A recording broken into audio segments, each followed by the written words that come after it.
اگر ہم ورزش کرتے ہیں, چہل قدمی کو معمول بناتے ہیں اور جسمانی وزن کو کنٹرول میں رکھتے ہیں تو اس سے نہ صرف موجودہ مسئلہ کم ہوگا بلکہ مستقبل میں بھی بچاؤ ممکن ہے. اور اگر نرو کمپریشن کی علامات کئی دن تک برقرار رہیں یا پھر شدت اختیار کر جائیں تو پھر ہمیں فوراً ڈاکٹر یا فزیوتھراپسٹ سے بھی رجوع کرنا چاہیے. اور ایسے مسائل جیسی چیزیں پکڑنے میں ناکامی ہے, مثانے کا کنٹرول کھونا ہے یا پھر متاثرہ حصے میں توازن کھو دینا ہے, یہ فوری طبی امداد کا تقاضا کرتے ہیں. اس حوالے سے مزید بات کریں گے ماہر فزیوتھراپسٹ سے, جن سے ہم یہ جانیں گے کہ نرو کمپریشن کا جو مؤثر علاج ہے وہ کس طرح سے کیا جا سکتا ہے. Doctor Waseem Javed consultant physiotherapist ہیں, ہمارے ساتھ اسٹوڈیوز میں موجود ہیں. ڈاکٹر صاحب بہت شکریہ آپ کے وقت کے لیے. سب سے پہلے تو میں یہی جاننا چاہوں گا کہ وجوہات کیا ہوتی ہیں, تاکہ ہم وجوہات کو ڈسکس کر کے پھر احتیاط پر آئیں گے, پھر ہم علاج کی طرف بھی آ جائیں گے. السلام علیکم. وعلیکم السلام. میں لو بیک پین کے حوالے سے سب سے ایک امپورٹنٹ چیز سب سے پہلے شیئر کرنا چاہوں گا کہ ورلڈ فزیوتھراپی ڈے چل رہا ہے, 8 سپٹمبر ابھی گزرا ہے, جس میں ہمارا میجر فوکس جو ہے وہ لو بیک پین ہی تھا. لو بیک پین کی ملٹیپل کازز ہیں جو کہ اب بچوں سے لے کے بوڑھوں تک سب میں ہی دیکھنے میں آتی ہیں. اگر ہم بات کریں ان لوگوں کی جو کہ لائک 18 ایئرس سے کوئی 35 ایئرس کے درمیان میں جن کو لو بیک پین ہوتی ہے, وہ عام طور پہ کیوں ہوتی ہے, یا تو وہ بہت زیادہ اوور یوز کر رہے ہوتے ہیں. اوور یوز کا مطلب ہے کہ نارمل ان کو لوڈ دینا اس سے زیادہ لوڈ دے رہے ہوتے ہیں, یا ان کا پوسچر خراب ہوتا ہے, غلط اینگلز پہ بیٹھنا, اور الٹیمیٹلی اس سے اسپائن کے اوپر غلط کمپریشنز آتے رہتے ہیں. فٹ ویئرس کا اچھا نہ ہونا, کانسٹیپیشن کا کنٹینیوس رہنا, تو یہ کچھ چیزیں ہیں جو کہ لو بیک پین کاز کرتے ہیں ینگ میں. اور اگر ہم اولڈ ایج میں بات کریں تو اولڈ ایج میں ایک سب سے امپورٹنٹ چیز ہوتی ہے کہ جیسے جیسے ایج انکریز ہوتی ہے سیڈنٹری لائف سٹائل لوگوں کا کنٹینیو رہ رہا ہوتا ہے, اور اس دوران لوگ اپنی اچھی ہیلتھ نہ مینٹین رکھنے کی وجہ سے الٹیمیٹلی اسپائن کو ڈیجنریشن کی طرف لے کے جاتے ہیں, اور وہ ڈیجنریشن اتنی انکریز ہو جاتی ہے کہ سیاٹیکا, نسوں کا دب جانا, پٹھوں کی کمزوری, یہ تمام پرابلمس شروع ہو جاتی ہیں. ٹھیک ہے. اچھا, سیاٹیکا نرو کی آپ نے بات کی ہے, یہی ہمارا آج مین ٹاپک ہے, تو اس حوالے سے میں جاننا چاہوں گا کہ یہ پین پھر لوور بیک سے سٹارٹ ہو کے آپ کی اگر لیفٹ سائڈ پر ہے تو لیفٹ سائڈ پر, اور پھر رائٹ سائڈ پر ہے تو پھر رائٹ سائڈ پر, وہ پاؤں تک آپ کے جاتی ہے. پاؤں تک جاتی ہے, بالکل. شیاٹیکا جو ہے ایک سمٹم ہے, شیاٹیکا کہلاتا ہے نرو. اگر شیاٹک نرو جو کہ انگوٹھے کے سائز کی تقریباً ہوتی ہے, اگر وہ کسی لیول پہ کمپریس کر جائے یعنی کہ دب جائے, وہ کسی بھی لیول پہ دب سکتی ہے, تو وہ اپنے سمٹمز پاؤں تک دینا شروع کرتی ہے. اور خاص سمٹمز اس کے کیا ہیں, ایسے ہوتا ہے جیسے کسی نے چاقو یا چھری آپ کے جسم کے حصے میں ڈال دی ہے اور وہ موو کر رہا ہے. ان دا سیم وے پین اس طرح کی آتی ہے. اور ایک اور جو بہت امپورٹنٹ سمٹم آتا ہے وہ ہے سن ہو جانا, کیڑیوں کا چلنا.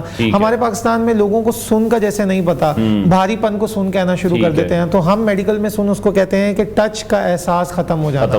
اور اسی طرح جو کیڑیوں کا احساس ہے وہ ایسا ہوتا ہے جیسے سنسناہٹ, کنٹینیوسلی آپ کو سنسناہٹ آتی رہتی ہے, بےچینی سی وہ سٹارٹ ہو جاتی ہے. بالکل. اور یہ سمٹم شیاٹیکا میں ہونا بہت زیادہ ضروری ہے. پھر ہم اس کو لیبل کرتے ہیں کہ یہ شیاٹیکا ہے. ادروائز شیاٹیکا کو لیبل کرنا تو بہت ساری چیزیں ہیں جسے ہم فالس شیاٹیکا کہتے ہیں, یعنی کہ وہ شیاٹیکا نہیں ہوتی, کسی اور چیز کی وجہ سے سمٹمز آ رہے ہوتے ہیں اور ہم اسے لیبل کر دیتے ہیں شیاٹیکا, تو یہ مس ڈائگنوزز ایک نارملی دیکھنے میں آتا ہے. ٹھیک ہے. اچھا, سائٹک نرو جیسے آپ بتا رہے ہیں کہ اگر اس کا ایک پرابلم ہمیں سٹارٹ ہو گیا تو پھر ہمیں میڈیسن کی طرف جانا ہے, ہمیں انجیکشن کی طرف جانا ہے, کیونکہ بہت سے ڈاکٹرز کو میں نے دیکھا کہ وہ کمر میں انجیکشن بھی لگا کے کہہ رہے ہیں کہ آپ جی اس سے ہمیشہ کے لیے آپ کو ریلیف مل سکتا ہے, یا ہو سکتا ہے 2-3 بار کے بعد بھی آپ کو ایک ریلیف مل جائے. فزیوتھراپی کی طرف بھی ہم آئیں گے, پر ہم لوگوں کا فوکس سب سے پہلے یہ ہوتا ہے کہ کوئی پین کلر لے لیں اور اس سے ہمارا کام حل ہو جائے. تو کیا سائٹک نرو جو ہے وہ پین کلر کے تھرو مینیجبل ہے یا نہیں؟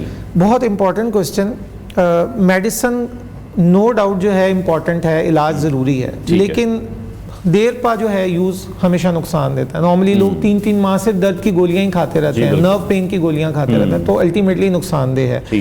میڈیکل ٹریٹمنٹ اگر آپ نے کرنا ہے 2-3 دن 4 دن میں اگر آپ کو آرام نہیں آتا تو آپ کو سیکنڈ تھرڈ سولوشن کی طرف چلے جانا چاہیے. اب آتی ہے انجیکشن کی بات. انجیکشن ڈفرنٹ طرح کے ہوتے ہیں. ایک ہوتا ہے سن کر دینا, نرو بلاک جسے کہتے ہیں, یعنی کہ وہ جو کرنٹ لے کے جا رہا ہے اس کو آپ بلاک کر دیں, اس کا احساس ہی مار دیں, ڈیڈ ہی کر دیا, ہاں اس کو ڈیڈ کر دیا, یہ نرو بلاک کہلاتا ہے. دوسرا آپشن ہوتا ہے اسٹیرائڈ ڈال دینا. اسٹیرائڈ جو ہے وہ کیا کرتا ہے کہ وہ ایسے ہی ہے جیسے میں اکثر پیشنٹ کو ایگزامپل دیتا ہوں کہ ایک چھوٹا سا ہیمر ہے اور ایک کمرے کے سائز جتنا ہیمر ہے. تو اگر آپ نے ایک چھوٹا سا کیل ہٹ کرنے کے لیے کمرے کے سائز جتنا ہیمر یوز کیا تو وہ تو ظلم ہے. ان دا سیم وے آپ اسٹیرائڈ پہ جاتے ہیں تو وہ جوائنٹس کو, اس کے ارد گرد ٹیشوز کو ڈیمیج کرتا ہے, ڈیجنریٹ کر دیتا ہے. So steroid is not a good solution. اور یہ جتنے بھی سولوشن ہے, اسٹیرائڈ بھی سمٹمس کو ٹریٹ کر رہا ہے, نرو بلاک بھی سمٹمس کو ٹریٹ کر رہا ہے. تو رادر دین ہم صرف سمٹمس پہ فوکس رکھیں, why not to focus on the cause, why not to treat the cause directly, کہ کیا چیز خراب ہے اس کو ڈائریکٹلی ہٹ کیا جائے, اس کو ٹھیک کر دیا. ٹھیک ہو گیا. اچھا ڈاکٹر صاحب, سب سے بڑی پرابلم ہمارے یہاں جو آتی ہے وہ یہ ہے کہ ہم سمٹمس اگر آ بھی گئے ہیں, جیسے کہ آپ سمٹمس بتا رہے ہیں, لیکن پھر لوگوں کو خود سے اس کا آئیڈیا نہیں ہو پاتا. اس کے لیے کون سے ٹیسٹ ہیں جس سے پتہ لگ جائے کہ آپ کا سائٹک نرو کا ایشو ہے یا آپ کا ڈسک کا ایشو ہے؟ اچھا, ایک مسکنسیپشن تھا, یہ سمجھا جاتا تھا کہ شاید ایم آر آئی سے ڈائگنوزز بنتا ہے لو بیک پین کا. اچھا. پچھلے 10 سال سے اتنی ریسرچز ہو گئی ہیں جو کہ یہ سٹیٹمنٹ دیتی ہیں M R I is a misdiagnoses to low back pain. یعنی کہ ایم آر آئی اتنا مہنگا ٹیسٹ, ہاں جی 18,000 17,000 کا ٹیسٹ, جی بالکل, اٹس اے مس ڈائگنوزز. یعنی کہ اردو میں اگر میں اس کو ایکسپلین کروں تو یہ ٹیسٹ جو ہے غلط الارمز دیتا ہے for the low back pain. So سب سے اچھا ٹیسٹ کلینکل ایگزامینیشن ہے, یعنی کہ ڈاکٹر خود سے فیل کرے, خود سے چیک کرے, جسے ہم میڈیکل میں کہتے ہیں سائنس. وہ خود سے سائنس لے اور اس کے بعد ڈائگنوزز بنائے. ہاں, اگر کوئی ایسے سمٹمز آ گئے ہیں جس میں پیشاب پخانے کا کنٹرول خراب ہو گیا, نس اتنی دب گئی کہ پیشنٹ کو جو ٹچ کا احساس ہے وہ بالکل ہی ختم ہو گیا, ہاں ایم آر آئی فوراً کروا لیں. لیکن اگر نس نہیں دب رہی, یعنی کہ یہ والے سمٹمز نہیں آ رہے جو میں نے نہیں بتایا, جو میں نے پہلے بتائے ہیں وہ سمٹمز نہیں آ رہے, تو آپ نے پہلے کلینکل ایگزامینیشن یعنی کہ ڈاکٹر کے پاس جا کے چیک اپ کروانا ہے, وہ بہت زیادہ ضروری ہے. اچھا, یعنی کہ اب آپ کہہ رہے ہیں کہ ایم آر آئی بھی نہیں اور ایکس رے بھی نہیں, کلینکل جو آپ کا چیک اپ ہے وہ بڑا ضروری ہے. اگر کوئی انجری ہو گئی ہے, کوئی ایکسیڈنٹ ہو گیا ہے, لازمی کروائیں. لیکن اگر بیٹھے بیٹھے درد آ گئی ہے, رات سو کے صبح اٹھ کے درد آ گئی ہے, تو نو, M R I is not a good option. آپ نے جم کیا, بہت زیادہ وزن اٹھائے, ہاں